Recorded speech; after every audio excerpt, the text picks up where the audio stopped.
Happy New Year's, marketing girlies. We made it to 2026, and I am feeling like this is going to be our best year yet. This is the year of the marketing girlies, and this is the year you are going to get everything that you wanted in your marketing career and more. And I just feel such good energy. Our community has been growing so much. I'm so grateful for everything Sky Society accomplished in 2025, and I truly could not be more excited for 2026. There is so much fun stuff happening and so much more fun stuff you'll get to see from Sky Society. So, today I'm going to talk to you about mistakes to avoid on your marketing portfolio. I feel like this is a question I get asked all of the time. Honestly, lots of stuff marketing portfolio related, and you will be seeing more marketing portfolio content in 2026. If you've seen our Sky Society Accelerator graduates share their marketing portfolios and just seen how amazing of a job that they do and how great that they look, I feel like we just have so much potential to really create marketing girlies who are creating the most beautiful marketing portfolios. Today, I wanted to share just a couple of my tips. This is something that I am super passionate about. If you've heard me do other episodes before on marketing portfolios, obviously, Sky Society is all about building non-traditional but essential skill sets. I always love to say building the gap between college and career. So you get such a great experience in your university, and college has amazing things to offer. However, especially within marketing, oftentimes it doesn't always give you everything that you need to be successful in your marketing career. And one of those things is a gorgeous marketing portfolio filled with lots of amazing experience. So, I'm going to walk through a couple of mistakes that I recommend you avoid on your marketing portfolio. And we're going to start with the first one, which is making your marketing portfolio too long. I will never forget early on in my journey with Sky Society, I had somebody send me a 100-page marketing portfolio. That is about 90 pages too much, and there was no way I was getting through all of that. And even with girlies that build their marketing portfolios with multiple pages, if I am a hiring manager or a recruiter, I don't have time to click through and go through tons of pages, read tons of information. I just don't. Maybe later in the hiring process, I'll dive a bit deeper. But with your marketing portfolio, you want to capture somebody's attention so that they call you in for the interview. You can always send them more work samples later or even have a more detailed portfolio if you feel like you need it. But you want your core portfolio to be concise. It is about the average, not the sum of the content in your portfolio. If you've listened to Marketing Girly, if you've taken our Marketing Bootcamp Sky Society Accelerator, then you already know that. And you need to focus on the content that you are most proud of. And then you know what you can do? You can link out to that other stuff. So you can give me a very concise page on your social media work, and it can have your key most highest performing metrics.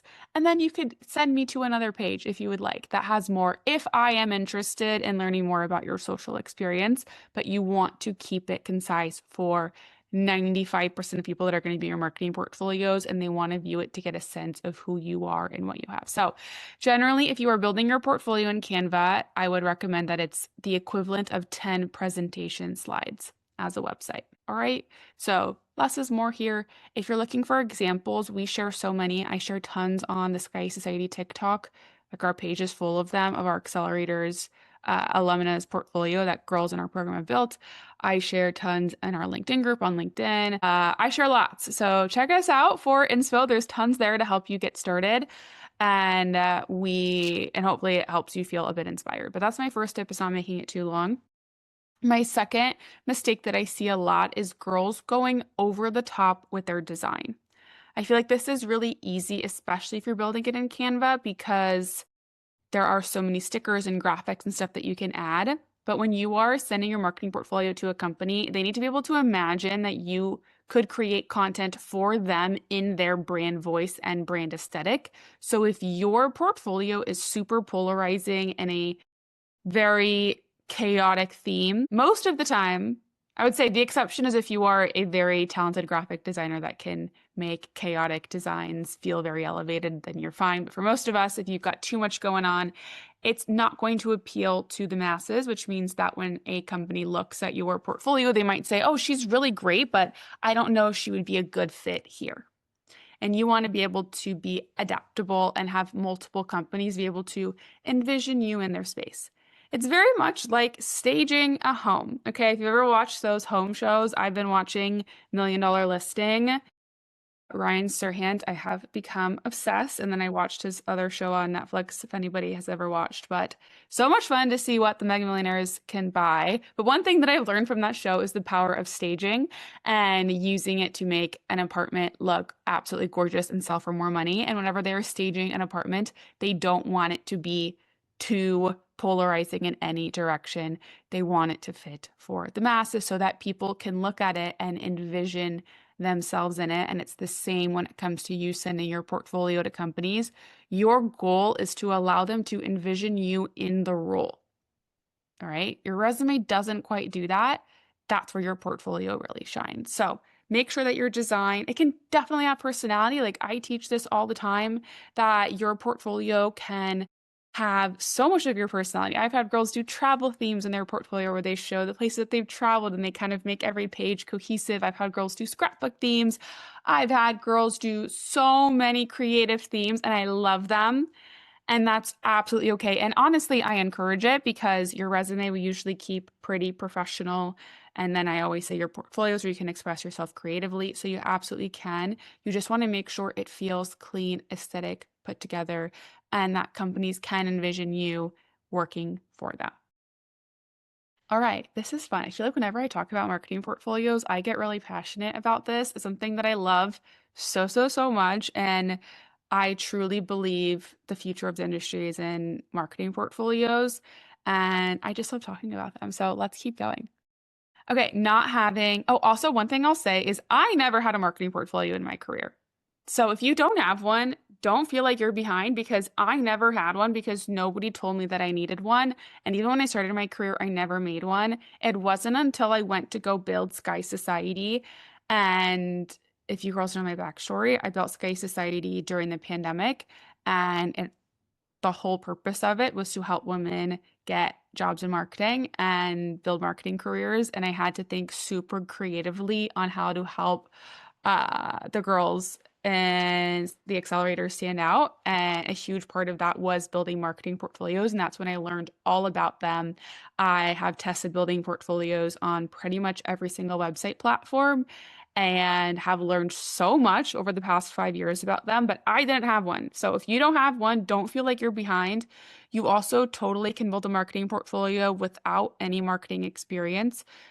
You can build a mock marketing experience. I'm pretty sure I've made lots of other content on that, so I won't talk about that today, but you're not behind. Anytime is a good time to start building your marketing portfolio, and hopefully today's episode will inspire you. Okay, moving on to my third biggest mistake is not having clear structure or organization. Your marketing portfolio should be as cohesive as your favorite brand website. When you go to aritzia.com, every single product page is going to have the same shape for their images. They're probably going to be rectangles with sharp edges. Okay, they're not going to have some that are going to be rectangles with sharp edges, some that are going to be rounded edges, some that are going to be circles, squares, whatever. They're usually going to be pretty consistent, and their font is going to be the same on every single page, and the font size will also be the same. You will also see the same margins. Everything will look super cohesive. They'll have the same color palette, the same maybe two colors. Maybe if it's a more colorful brand, they'll have the same 6 colors, but they're super consistent. And usually this is where I can easily spot an amateur at design to an expert or even just somebody with moderate experience is with those simple mistakes, is going and being able to make sure that all of your fonts, all of your heading fonts are the same size and the same font style, and all of your body fonts are the same, and all of your margins and images and all of that are cohesive. This makes a huge difference when somebody is visually scanning your portfolio.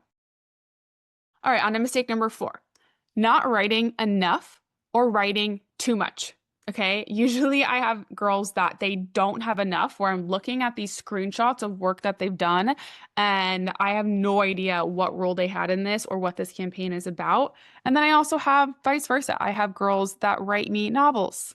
Okay. You need a little middle ground here. Okay, we're Goldilocks. We're trying to find the perfect temperature of porridge. And there is also a good length for your descriptions. Now, your resume is meant to write about your marketing experience. Your portfolio is meant to show it. Okay, we want the visuals. Okay, we want really to focus on the visuals. However, I need explanation on what I'm looking at. Okay. It's like going into a museum and you look at a piece of art and you're like, I have no idea what this is. And if the plaque is too long, you're not going to read the entire thing. Okay. Same goes with your marketing portfolio. So I want you to follow the structure: objective, process, result. What was the objective of the campaign? What did you do? You. And then what was the result? Okay. That's how you're going to have a sweet spot there. You can literally just put a sentence for each. You don't need to overcomplicate it. You don't need to write too much. But again, I do want to know what's going on. Don't leave me in the dark here. Okay. Let's keep going. On to number 5. This is kind of related to number 4, which is not having enough quantifiable results. You need to have as many metrics as possible in your portfolio, and I want you to call them out. If you do social content and you're sharing videos that you created or photos that you created, you better be giving me the analytics along with those things. I want to see your engagement rate, your month-over-month follower growth rate, the views on a video, whatever stats that you feel like are the strongest. I want to see those across all of your experience. Again, this is a huge differentiator because most people do not do this. Okay, most people do not have metrics. And by having metrics and really calling them out, whether you have a screenshot of the metrics, whether you're bolding them, you're circling them, you're putting an animation around them, really calling them out is going to set you levels above everybody else. This is why in SkySite Accelerator, every single campaign is associated with the KPI, is because we always want our students to get as many quantifiable metrics as possible. So make sure you showcase yours. They do matter. This is where mock experience is really great. Like you can absolutely build your marketing portfolio with mock experience. You're just never going to have the metrics. And that is totally okay for the start of your career. You don't need to have everything figured out, but this is why real experience can be really helpful is you do have those metrics and employers really value those. However, it's not to say that you can't go do a mock campaign and put it in your portfolio and have that be amazing and still showcase that. I think that's an absolutely amazing way to start, especially if you don't have any marketing experience. You can still fill your marketing portfolio with mock experience. All right, going on to number 6. Oh my gosh, we're getting to the end of this list, and I feel like I could keep talking about this forever. All right, not adding enough personality. I do not want to see a cookie cutter portfolio. I don't want to see a Canva template that I've already seen in Canva because I spend way too much time in Canva and I know about all of their templates. I want to see you and your personality. I really do think that's where portfolios can really help set you apart than just your standard resume. I love when I see cute little fun facts about girls and their portfolios or things about them that make them stand out. Otherwise, you're just any other applicant. But if you in your portfolio have a dog and you're obsessed with your dog and I see your dog and then you have your dog throughout your portfolio in like cute creative ways, I might remember your portfolio as like, oh yeah, that's the dog girl.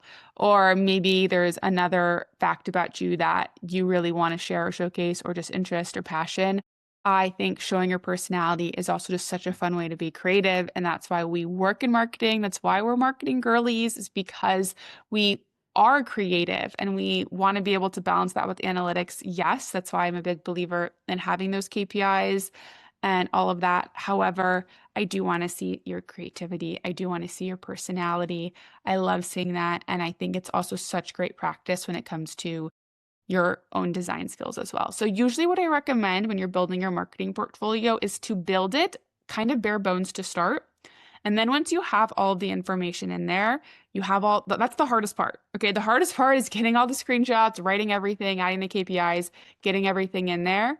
And then once you have that, then you can go back and maybe mess around with the design a little bit more because that's the fun part. And the design part can also be evolving. You can always keep updating and changing the design of your portfolio once you have it built, even as your own taste and like personality change as well. So that's number 6, which is going to bring it to our last mistake that I see so many times with marketing portfolios. Before I get to my last one, I want to hear more from you girls, what you want to see in the solo episodes. If you're listening to this on Spotify, I believe you can comment on this video and I will see that. Also, I read every single review. So if you leave a review on the podcast, I will also see that, or you're more than welcome to share or comment on like TikTok or LinkedIn. But I want to make more solo episodes that are kind of quick like this and actionable. So let me know what you girls want to see because I want to make the best content for my marketing girlies. Okay, mistake number 7 is you're not sharing your marketing portfolio enough. You're not putting it in enough places. You're assuming that if you apply to a job and you link your marketing portfolio, that they saw your marketing portfolio, but that totally might not be the case. I want you to be shoving your marketing portfolio down people's throats nicely. Okay? I want you to be sharing that thing everywhere. I want that to be a LinkedIn post. I want that LinkedIn post pinned to your profile. I want this as a feature in your LinkedIn profile. In your about me in your profile sections, you can add a link. I want you to add your marketing portfolio. I want you to link your marketing portfolio on your resume. I want you to put your marketing portfolio in your email signature. I want you to put this thing everywhere, okay? And even if you apply to a job and you assume that they got it and you email them, feel free to attach it again, okay? People might not be seeing your portfolio, especially because they're usually not expected, right? Marketing portfolios are not the norm, and they might just be looking for a resume. So you want to make sure that they are seeing your marketing portfolio. So share it more. Those ideas I shared are a great place to start. And if you have others, do them because you want this to get out as much as possible. Post it on TikTok. You never know what job opportunities you could find from social media. Just share it, be proud of it, and show it off.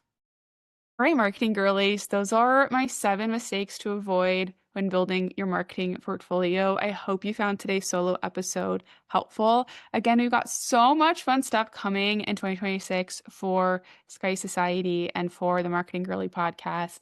And as always, I want to hear from you girls and what you girls want to see more of. So I hope you have an amazing new year. I hope you have an absolutely incredible 2026 and all of your marketing career dreams come true. And I hope Sky Society gets to be a part of your marketing career journey. And I will see you back next Tuesday with an episode with an absolutely amazing guest.